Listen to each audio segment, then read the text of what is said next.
We're back out here at the big lake once again. And you know, there is a barrage of springtime and pre-spawn baits that are being directed at you right now. And it can get overwhelming. So today, we're going to peel it back. 3 different baits, 3 different colors. That's all you need to catch fish. Stick around. We're going to talk all about it. Got him. That's a pretty good one, kids. On the old brown worm, check it out. Ooh, that's a good toad right there. Ooh, he's peeling drag. That's a good fish.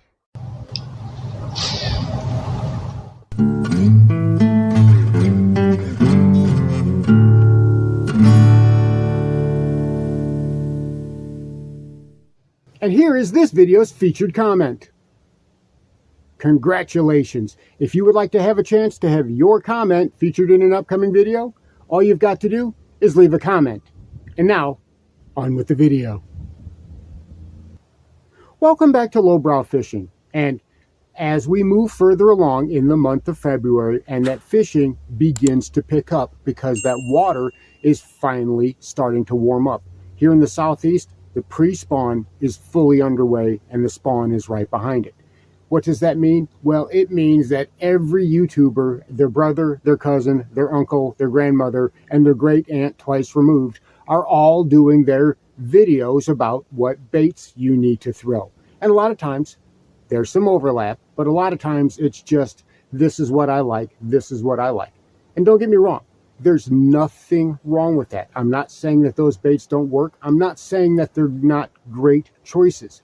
What I am saying is it can be overwhelming, especially for a new angler. Do I try this? Do I try that?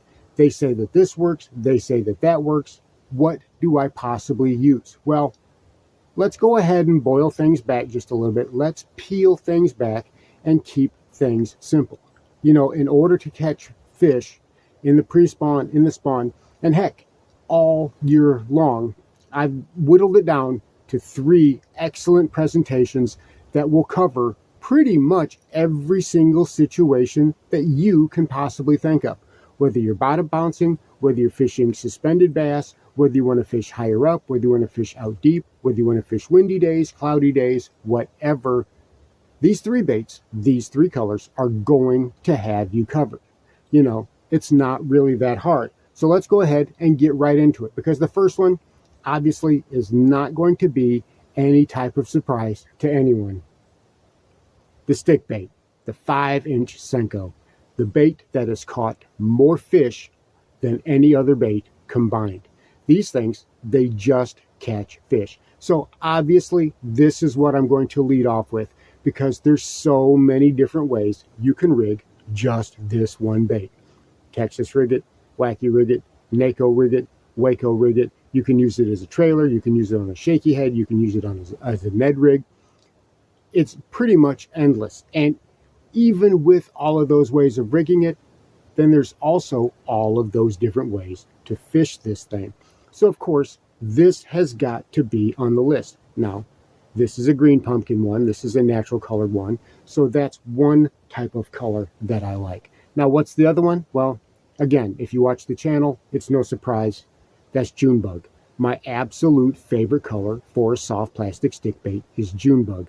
And this will get you a lot of situations that you don't think about. If you're a night fisherman, this will give you that contrast. If the water's murky, if it's an overcast day, this will give you that contrast.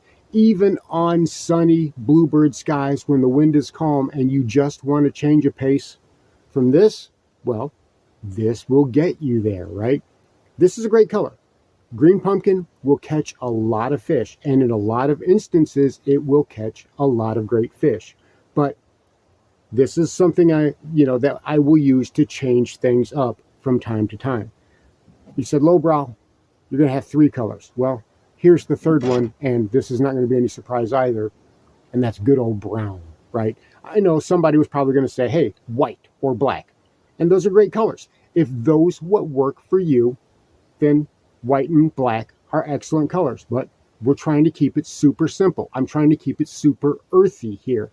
And brown, Brown for me has been absolutely tearing them up lately. And it's a great color all year long. But right now in the springtime, especially when you have those ruddy colored craw that are digging around in the mud and they haven't molted yet, and they tend to be more brown, a little bit green than they do red, this will tear them up. I'm telling you, I've been catching toads on that. And today, well, today was no different, as this brown worm came through for me once again.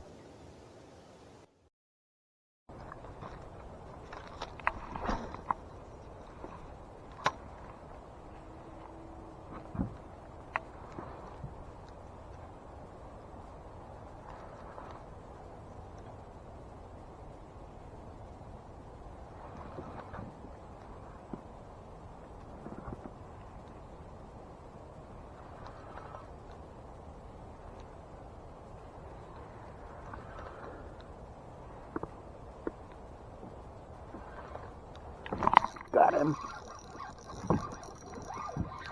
That's a pretty good one, kids. On the old brown worm, check it out. Ooh, that's a good toad right there. Ooh, he's peeling drag. That's a good fish. Trying to get buried. You're not getting buried in that stuff. Come here. Come here, I got you. Oops.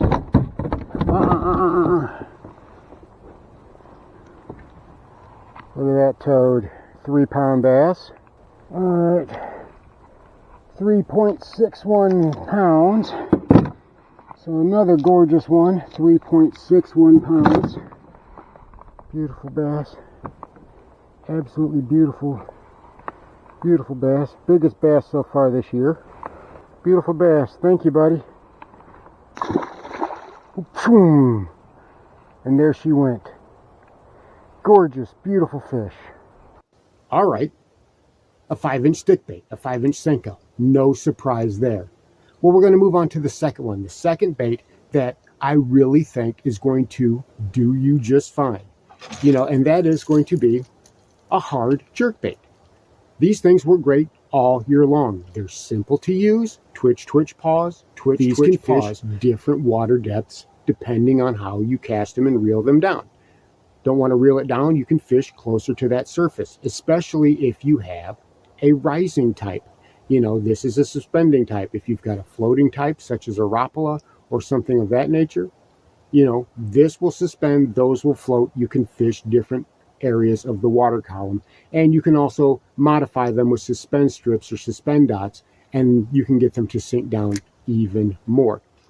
On a simple spinning combo, some guys like to throw them on a bait cast. I prefer to use a spinning combo. This is something that a few pro angler buddies showed me, as most pros will actually fish a jerkbait on a spinning combo. I was told that you can feel it better, and I've got to agree with that. I've got to agree that the amount of feel, the amount of control that I have over this jerkbait, it really does make a difference if I fish it with something like a medium light or a medium on a spinning combo. Now, as far as colors go, well, we've got a natural shad here. This is the old, what do they call the sexy shad, I believe is the name of the color. This is a Yozuri 3DB. But whatever your favorite brand is, it doesn't matter if it's a Mega Bass, it doesn't matter if it's a Berkeley Stunna, it doesn't matter what it is.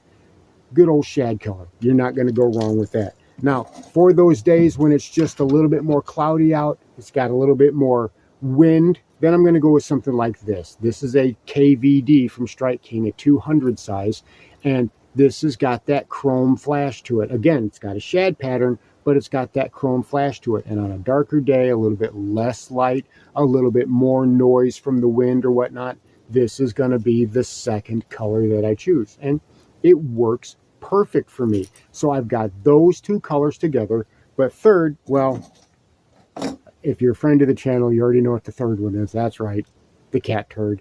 I've got to go with this ugly brown and copper. Nobody's going to choose this jerkbait. Nobody's going to look at that jerkbait and go, oh, that thing does good. But this is probably my favorite jerkbait. You guys know how many fish I've caught on this thing. And again, I've still got that split shot rigged. So gives it a slow rise. It's not a suspender. It still gives me a little bit of a slow rise, but it allows me to work that water column a little bit differently. I can work it a little bit more shallow. And I'm telling you, over hydrilla, over vegetation, around laydowns, this is going to get it done for me, especially now as those bass are moving up and they're feeding in the pre-spawn. That thing is amazing. Now, what's the third bait? Well, I don't think it's going to be something that any of you can specifically guess. Although whenever I show it to you, it's probably going to be like, oh yeah, I should have figured that out. And here it is. This is the last one, a swim jig. The most important tool in your arsenal, right? This thing here is the Swiss Army knife of your tackle box. A swim jig can do it, period. You need something that acts like a crankbait? A swim jig can do it. You need something that's going to be a bottom bouncing technique? A swim jig can do it. You need something that's going to fish up near the surface and above hydrilla? Swim jig can do it. You need something that's going to be cranked deep and low along ledges and along, deep channels and whatever? A swim jig can do it. I love swim jigs. If you've not fished a swim jig, you are just missing out. You are missing out on the most important part of your fishing arsenal. Lock a swim jig rod in your hand and watch what happens. There's so many ways to use these things. They're so versatile. And you say, lowbrow, I don't fish jigs. Fish a swim jig.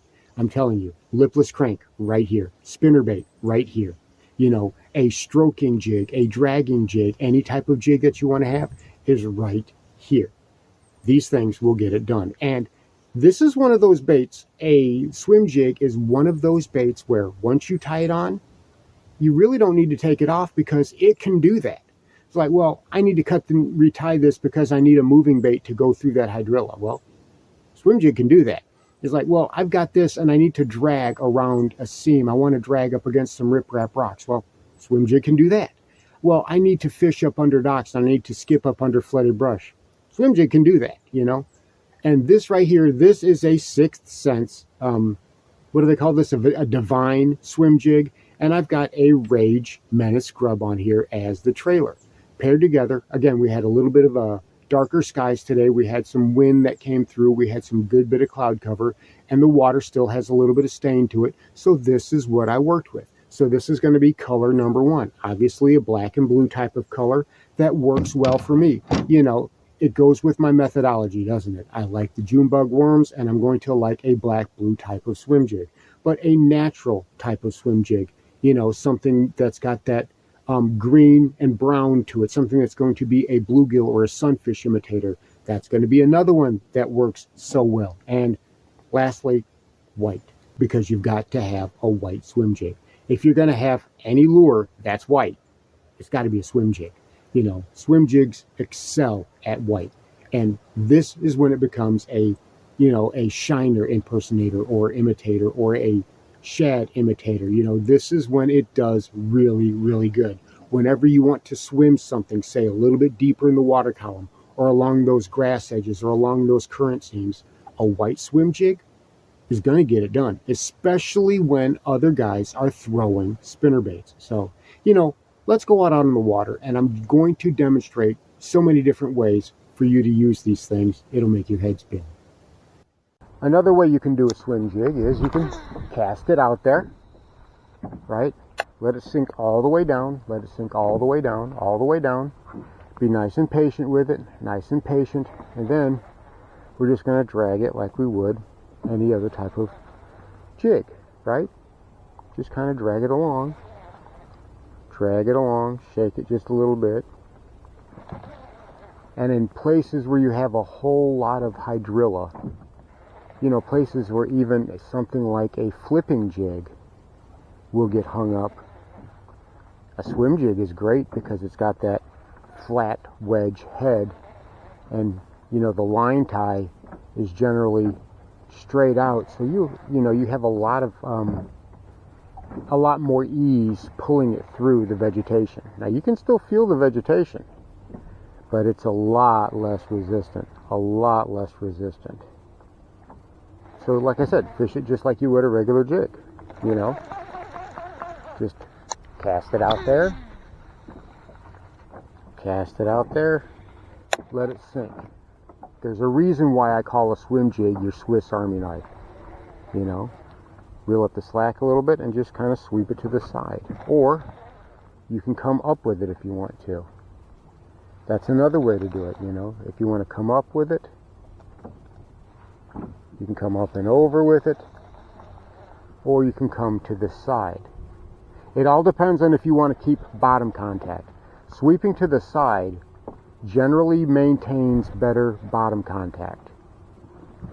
Coming up over the top, you're going to come up into that vegetation just a little bit more and then settle back down on the bottom. So it all depends on how you want to do it. But, you know, there are so many retrieves to do with a swim jig, it's not even funny. I mean, it's one of my favorite presentations. You guys know that. You guys have known how much I like to play around with them, take the skirts off of them, you know, fish them in different ways just to see what I can get done with them. It's literally one of those baits that if it's the only bait that you have, you know, tied on, there's not going to be a lot of times where you're actually really going to have to take it off. You can keep it on and do quite a few different things with it.